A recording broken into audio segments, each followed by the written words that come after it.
Hello student. So welcome back to my YouTube channel study with knowledge. तो हमारा topic चल रहा था cell the unit of life, जिसका हम पार्ट 1 देख चुके हैं। उसमें हमने क्या पढ़ा था? Introduction of cell. सेल क्या है, what is cell, and cell की डिस्कवरी किसने की, लिविंग सेल की डिस्कवरी किन्होंने की थी, एंड सेल थ्योरी।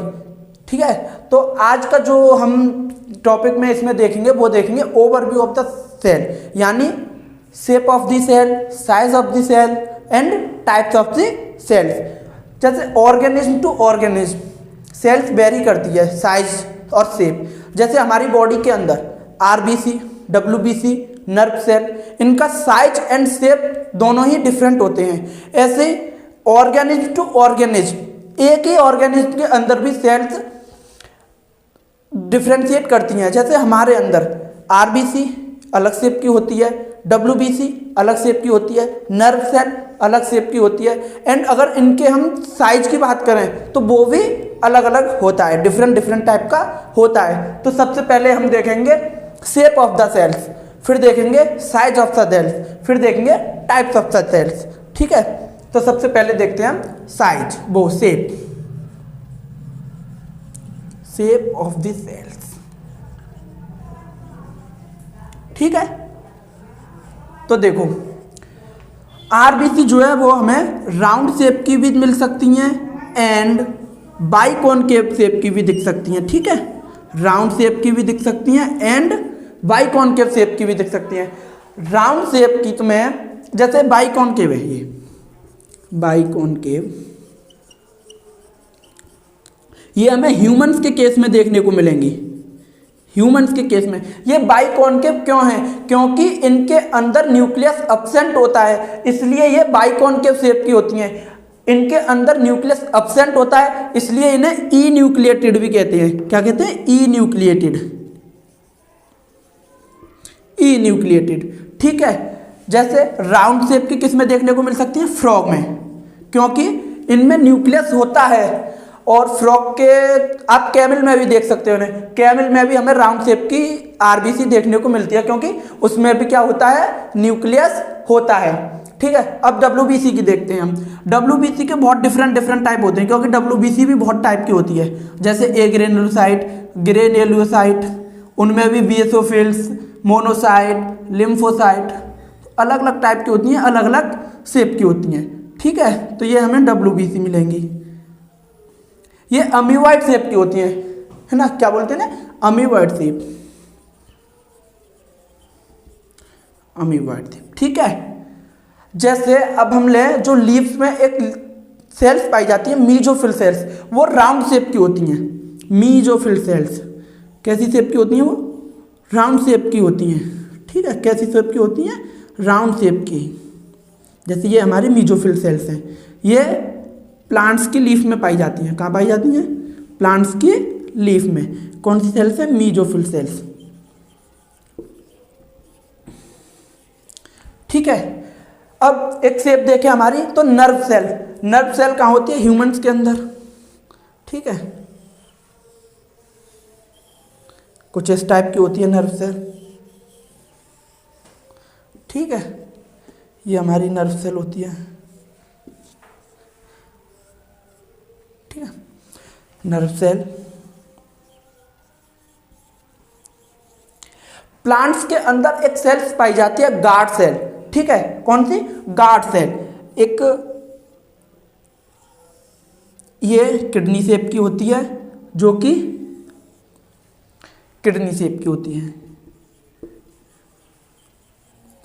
ठीक है, एक और गार्ड सेल पाई जाती है डम्बेल शेप बोलते हैं उसे, इसे यहां बना लेते हैं हम डम्बेल शेप। ठीक है, डम्बेल शेप, डम्बेल शेप की होती है। ठीक है, डम्बेल शेप की होती है। ठीक है, ये जो डम्बेल शेप की होती है ये मोनोकॉट प्लांट में पाई जाती है। ये जो गार्ड सेल है ये डाइकॉट प्लांट में पाई जाती है। ये हमारी डाइकॉट में पाई जाएगी एंड ये मोनोकॉट में पाई जाएगी। ठीक है, क्वेश्चन आए कि डम्बेल शेप की जो सेल्स पाई जाती है वो मोनोकॉट प्लांट में पाई जाती है, एंड जो किडनी शेप की पाई जाती है वो हमारी डाइकॉट प्लांट में पाई जाती है। ठीक है, ये स्टोमेटा में होती हैं। कहाँ होती है? स्टोमेटा में होती हैं।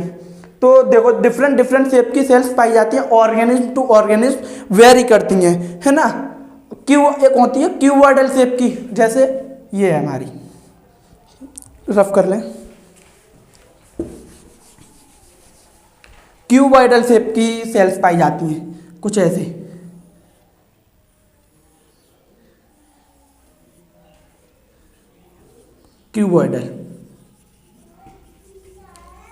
Cuboidal cells. ठीक है, तो डिफरेंट डिफरेंट टाइप की सेल्स पाई जाती हैं, मिलती हैं, ऑर्गेनिज टू ऑर्गेनिज वेरी करती हैं। ठीक है, तो ये हमारा हो गया शेप ऑफ द सेल्स। अब देखेंगे हम साइज। साइज भी ऐसे ही वेरी करता है, जैसे स्मॉलेस्ट सेल कौन सी है, लार्जेस्ट सेल्स कौन सी है। ठीक है, तो वो हम देखते हैं अभी।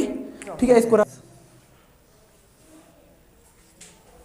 Size of the sales,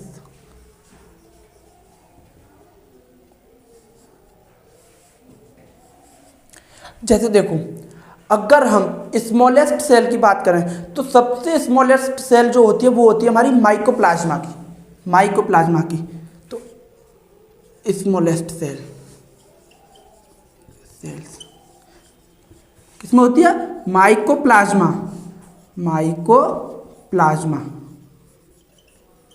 size कितना होता है? 0.3 माइक्रोमीटर। ये एक ऐसा ऑर्गेनिज्म है जो कि विदाउट ऑक्सीजन भी सर्वाइव कर सकता है। ठीक है, विदाउट ऑक्सीजन भी सर्वाइव कर सकता है। अगर हम स्मॉलेस्ट सेल की बजाय अब लार्जेस्ट सेल की बात करें, एक लार्जेस्ट और लॉन्गेस्ट दोनों में फर्क है। ठीक है, डिफरेंट है। लार्जेस्ट सेल की अगर हम बात करते हैं तो वो होती है एक ऑस्ट्रिच एग की सेल्स, आइसोलेटेड ऑस्ट्रिच एग की सेल। Ostrich egg. ठीक है, ऑस्ट्रिच एग यानी 15 सेंटीमीटर लॉन्ग। अगर हम यहां एग्जांपल में देंगे तो 15 centimetre long and 13 centimetre width. ठीक है, यानी 50 सेंटीमीटर लॉन्ग होती है और 13 सेंटीमीटर विड्थ होती है। ठीक है, किसकी होती है? ऑस्ट्रिच के एग की। ठीक है, अब अगर हम लॉन्गेस्ट सेल की बात करें, ठीक है, तो लॉन्गेस्ट सेल में हमारी आ जाती है नर्व सेल यानी न्यूरॉन। ठीक है, यदि बैक्टीरियल सेल तो ये होती है हमारी 3 to 5 माइक्रोमीटर। 3 to 5 micrometer. ठीक है, तो देखो smallest cell, largest cell, longest cell, bacterial cell, सभी के साइज डिफरेंट है। ठीक है, क्या है? सभी के साइज डिफरेंट है। तो ऐसे ऑर्गेनिज टू ऑर्गेनिज सेल्स की शेप और साइज दोनों डिफर करते हैं। एक ही ऑर्गेनिज्म के अंदर भी ये डिफर करते हैं। जैसे हमारे अंदर है आरबीसी, डब्ल्यूबीसी, नर्व सेल, सारी क्या साइज और शेप इनका डिफरेंट है। ठीक है, तो ये हमारा हो गया साइज ऑफ द सेल्स। और भी बहुत सारे एग्जाम्पल हैं। ठीक है, जैसे कि हमारा वायरस है, वायरस की होती है 0.02 माइक्रोमीटर की समथिंग। ठीक है, ये अप्रोक्स में होती हैं। तो अब हम देखते हैं टाइप्स ऑफ द सेल्स को कितने टाइप में डिवाइड किया गया है, लेकिन किस बेसिस पे किया गया है, उनका बेसिस अलग अलग होगा सबका। ठीक है, अभी देखते हैं। तो हम बात करते हैं टाइप्स ऑफ सेल्स की। ठीक है, टाइप्स ऑफ सेल्स। ठीक है, देखो सेल्स को अलग अलग बेसिस पे डिवाइड किया गया है। जैसे हम कैरियन के बेसिस पे देखें, कैरियन यानी न्यूक्लियस के बेसिस पे डिवाइड करें तो 2 टाइप्स में डिवाइड किया गया है। ठीक है, basis of the karyon, nucleus कर लें, न्यूक्लियस को ही कैरियन बोलते हैं हम। ठीक है, यानी यूकैरियोटिक और प्रोकैरियोटिक। यूकैरियोटिक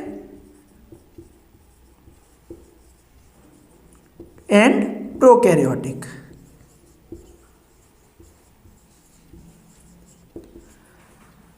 यूकैरियोटिक यानी सेल्स के पास वेल डिफाइंड न्यूक्लियस प्रेजेंट है तो उसे हम यूकैरियोटिक सेल्स बोलते हैं। अगर प्रोकैरियोटिक यानी सेल्स के पास वेल डिफाइंड न्यूक्लियस नहीं है यानी न्यूक्लियर मेम्ब्रेन नहीं है तो हमारा उसे बोलते हैं प्रोकैरियोटिक सेल्स। ठीक है, अगर हम इनके एग्जाम्पल्स की बात करें यूकैरियोटिक एंड प्रोकैरियोटिक के, तो यूकैरियोटिक में जितने भी हमारे प्रोटिस्टा, फंजाई, प्लांटी, एनिमेलिया के अंदर ऑर्गेनिज्म आते हैं वो हमारे यूकैरियोटिक होते हैं। एंड जितने भी ऑर्गेनिज्म हमारे किंगडम मोनेरा के अंदर आते हैं उन्हें हम प्रोकैरियोटिक बोलते हैं। ठीक है, लिखते हैं एक बार, Protista, fungi, Plantae, then Animalia. ठीक है, इनके अंदर जितने ऑर्गेनिज्म आते हैं उन्हें हम वो उनके पास यूकैरियोटिक सेल्स होती है यानी उनकी सेल्स के अंदर न्यूक्लियस होता है, प्रेजेंट होता है। ठीक है, अगर हम किंगडम मोनेरा की बात करें, किंगडम मोनेरा, इनके अंदर जो आते हैं बैक्टीरिया आते हैं। ठीक है, तो मोनेरा के अंदर जितने ऑर्गेनिज्म आते हैं यानी जैसे बैक्टीरिया, तो उनकी जो सेल्स होती हैं वो प्रोकैरियोटिक सेल्स होती हैं। तो ये हमने डिवाइड किया है basis of the nucleus. Nucleus के बेस पर डिवीजन क्या है। अगर हम नंबर के बेसिस पर डिवीजन करें, है ना, जैसे अगर यूनी मतलब सिंगल, एक, अगर सिंगल सेल है किसी ऑर्गेनिज्म के पास तो वो यूनिसेलुलर ऑर्गेनिज्म कहेंगे उसे।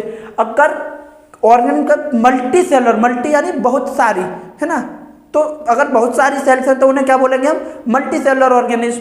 तो नंबर के बेसिस पे अगर करें हम, ये टाइप्स ऑफ सेल का डिवीजन चल जाए, ये बेसिस ऑफ द न्यूक्लियस क्या है, हमने न्यूक्लियस के बेस पर डिवीजन कर रहे हैं, अब हम नंबर के बेस पर डिवीजन कर रहे हैं, नंबर के बेसिस पे। ठीक है, तो ये भी 2 टाइप्स में डिवाइड किया है, यूनिसेलुलर एंड मल्टी सेलुलर। ठीक है, यूनिसेलुलर के अगर हम एग्जाम्पल की बात करें तो जितने भी प्रोटोजोआ हैं जैसे अमीबा, पैरामीशियम, युग्लिना, ये हमारे यूनिसेलुलर ऑर्गेनिज्म होते हैं। और जैसे हम प्लांटी, एनिमेलिया के अंदर जितने ऑर्गेनिज्म आते हैं वो हमारे मल्टी सेलुलर ऑर्गेनिज्म होते हैं। ठीक है, अगर हम एक डिवीजन और कर सकते हैं कि plant cell and animal cell. ठीक है, प्लांट सेल एंड, यहीं पर खत्म करते हैं। नेक्स्ट वीडियो में हम देखेंगे यूकैरियोट और प्रोकैरियोट की डिटेल्ड स्टडी देखेंगे थोड़ा बहुत, और प्लांट सेल, एनिमल सेल की बात करेंगे। फिर उसके बाद आएंगे सेल ऑर्गेनल जैसे mitochondria, chloroplast, Golgi body and rough endoplasmic reticulum, smooth endoplasmic reticulum यानी एंडोप्लाज्मिक रेटिकुलम के पार्ट्स। तो इनकी एक एक वीडियो करके हम देखेंगे। और कोई भी डाउट हो तो कमेंट जरूर करें और लाइक शेयर करें। Thank you for watching.